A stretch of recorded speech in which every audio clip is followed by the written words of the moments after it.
Just a quick video. So I've glazed all my joints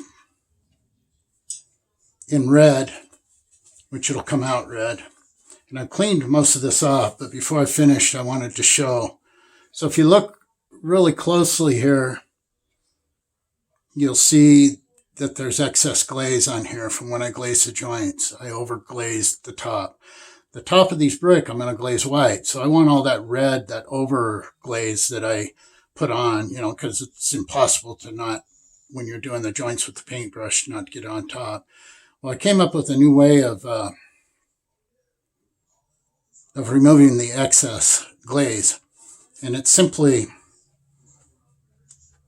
at first I'd normally use a sponge, but the face of of all these brick are uneven. So if I use a sponge, I'm going to take it off the face of some of those joints, and I don't want to do that. So I thought, well, when I start this, let's not get carried away with using the sponge, because even a small sponge, a swab, and even a wet paintbrush cleaning it off, I have the risk of taking the glaze off the higher edge. So I thought, well, I'll just take off the excess with a wood carving tool. What's funny is it works rather well.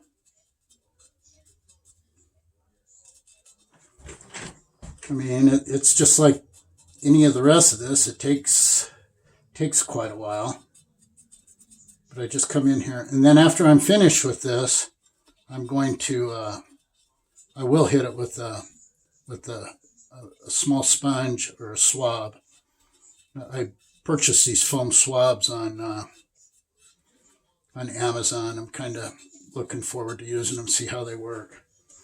But with the dust, I just take the compressor and blow it off. So I'm just giving you an example of what I do normally, like right now, so that I'm hoping you can see it a little bit better. I'm standing up. I'm normally wearing my magnifying glass headset so I could see better. So I just wanted to let you know, just show.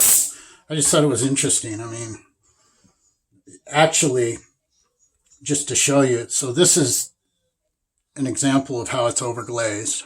You can see how the glaze on here is overglazed, and then this is the area that I've cleaned it off with the wood carving tool.